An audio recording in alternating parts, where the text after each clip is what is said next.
Good evening. We're sorry this couldn't be a live event. That's what we were planning for this year, but we've still got high case levels, and from the interests of our parents, our staff, our students, it's just easier to keep everybody safe rather than having large public gatherings. So I'm sure you understand that. We don't need any more disruption to anybody's education. The purpose of this really is a little bit about what's happening in Year 11, but more the point, it's written on the screen there, how can you help your child to achieve their best in Year 11?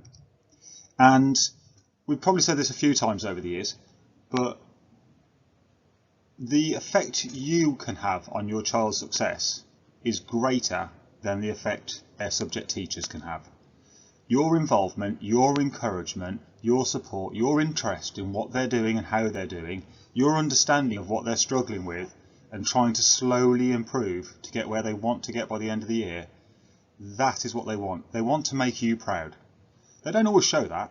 They might not able to say that, but they do. They're your children. They would love to have you think of them highly, and actually you feeling proud of them. That means the world to them.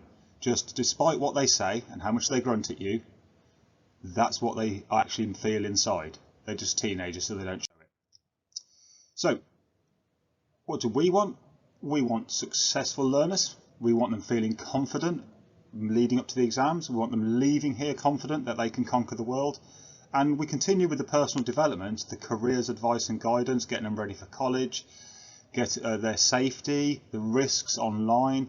We do all of that still as well because we want them to be really responsible citizens and themselves great parents in the future if that's what they choose to do.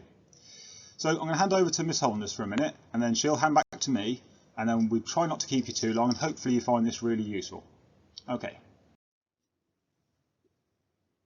Thank you, Mr. Doherty. First thing I just wanted to mention was attendance and how important it is that your child is in school absolutely every day that they are able to be.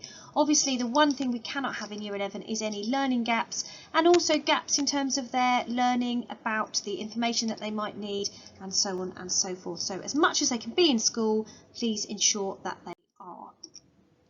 Attitude to learning. We've talked before about attitude to learning grades. The important thing in Year 11 is that attitude is absolutely everything. It's far, far more important and will have so much more difference actually than how clever they are and how able they are in a particular subject. If they approach it with a positive attitude and try their absolute best and go the extra mile, they will do well and they will do the absolute best that they are possibly able to do. Hopefully what you will see is their books looking like this, full of feedback from staff, tips and tricks and how well they can improve themselves from people who are really experienced and have done this lots and lots of times. So please encourage your children to use that feedback, flick through their books with them if you want to at times, work with them on how they can improve themselves by listening to what it is they've been told to do. Look out for those stickers and you will find lots and lots of next steps and things to improve. The pink pen is where they've made an effort to improve. So again, if you want to flick through their books with them, have a look for lots and lots of pink pen and them working hard to improve themselves. Independent learning. Independent learning is sort of even more independent in Year 11 in as much as there will be things set by staff, of course, but we're also expecting them to take responsibility for their own revision. We will be expecting them to work each night beginning to create mind maps and revision resources, posters and whatever it is that works for them. So the key message I gave Year 11 at the start of this year is really there are no holidays, there are no weekends, there's a little bit of time in the evenings now and then for relaxing, but what we need is them taking responsibility for their own learning and working outside of lesson time. Doing it just in school will simply not be enough for them to reach their potential. Some key dates for you here. So some key dates we've got here for Year 11. Pause the video and just write those down if that's what you want to do. But I would like to draw your attention in particular to the two sets of mock exams, one in November and one in February. The reason we have two sets of mock exams is it allows the children to feel really confident. So the students will go into the summer having done this twice already. They'll be confident, they know what they're doing, but they've also had lots of opportunities to get feedback from their staff and really specialist and specific feedback so that they know, again, how best they can improve. From there, you'll also get some grades, so you'll know exactly how they've done as well, which will help conversations at home and for you to best support your child. And so back to me. I think what I want to know, and I am a Year 11 parent. I have a child in Year 11 this year, just not at this school. What I want to know is how to make them successful. First thing is, they can't hide away. They can't pretend it's not happening. They can't leave it too late. It's having that attitude that Miss Holner spoke about and getting into those really good habits. Even if they've not done that in year 7 to year 10, what we'll be talking to them about and what their tutors will be talking to them about through mentoring conversations is what do they need to improve on now? What are the little changes they can make so that in a month's time they're loads more confident and they feel much more on top of it, and a month later than that, same again, and so on and so on. So in order to succeed in exams, assuming we have normal exams this year, which is what we are assuming at the moment from guidance, they need to acquire a massive amount of knowledge, and they need to be able to apply that under timed conditions, and that's not how a lot of people work best. So we need to train them to that. The issue for us is teenage brains are all over the place, and there's a list there. They're developing their identity. They feel a lack of control. They fear the future. There's loads of pressure on them from the media. Exams themselves are a massive pressure, so much depends upon it. And then they've got the peer pressure around them from their friends. And at the same time, a teenage brain is undergoing a process where it's being reorganised into an adult brain. It's one of the reasons why teenagers really don't see the risks. They take all sort of risks. I remember I used to see a gap and think I could jump it. Nowadays I see a gap and I want to make sure that I don't fall down it. So that risk-taking behaviour and that control over emotions, that swing from being over the top giggly 1 minute to sobbing the next minute, all of that is not, and our classical teenager syndrome, that's not their fault, and that's not a conscious choice anybody has ever chosen. It's got to do with brain arrangement.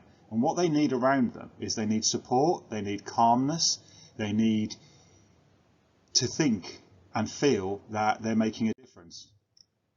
So that brain organisation means for most teenagers, they're poor at planning, they're poor at decision making, they take risks, they have severe mood swings, they feel anxious, and they misunderstand others.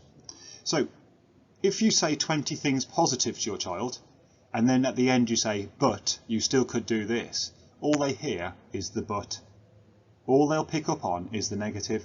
So more or less, I am sort of saying to you that a good habit to do is just praise when it's due, and then resist the normal feeling of saying, but you could have done even more. If they've done good work, if they've made an improvement, just tell them that you're really proud of them, and that's great, and that's really going to help them. And it's hard not to say, and you could do even more, but that's the only thing they'll hear. Okay, so from research, what's the best advice for parents? What will I try and do with my daughter this year, and I'd encourage you as well. First thing is, don't worry about the grades for now. Don't fixate on those. Praise the effort, how hard they're working. They need praise.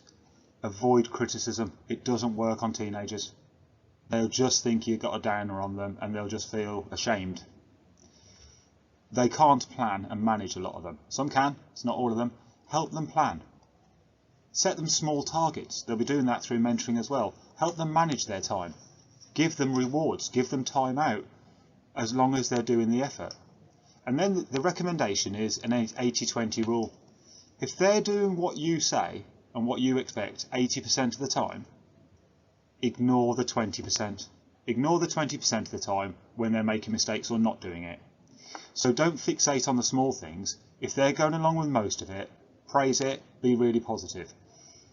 Encourage the growth mindset.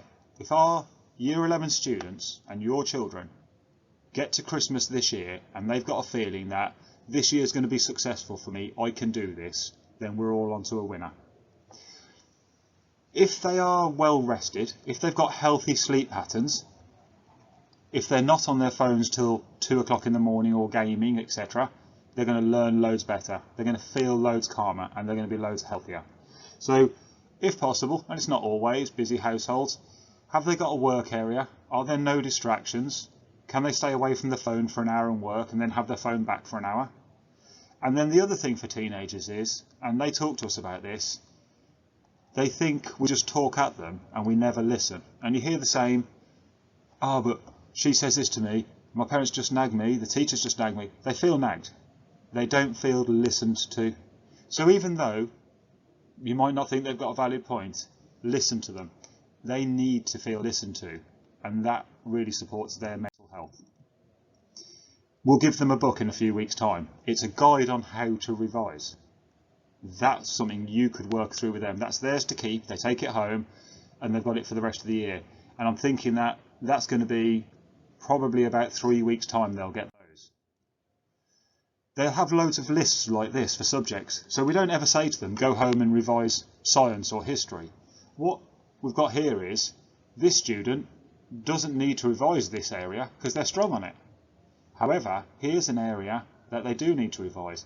So they're given quite a lot of advice and a lot of breakdown through these learning checklists so they can choose areas to revise. So it's never to try and help them manage it and not feel like it's a mountain they have to climb. In terms of colleges, the colleges hold open evenings this term. They can apply to as many colleges as they want. We would encourage everyone to have done their college applications, and they'll do this during AF. All the college applications they want to do that by Christmas. Even if they're looking at an apprenticeship, it's worth applying to the colleges. Doesn't mean they have to go there. It just means that they've got that as a backup plan. And there's a website address on there as well where you can sign up to apprenticeships and you get notifications then of any apprenticeships that are coming up and vacancies. Apply for loads of them as well. Go to interviews. That's what we encourage them to do. And I'm just going to go back to this for the final message. And thank you if you've watched this long. Hopefully it's of benefit to you and your child. You really will have that much influence. Your attitude and your support and your encouragement will determine a lot of their success this year. And it's that 3 of us working together that is absolutely vital. So thank you for watching and all the best with Year 11. Contact the tutors, contact the teachers if you need support. You'll have parents' evening in December, either online or in real life. And hopefully by then, we're in a really good place. Okay, thank you all very much.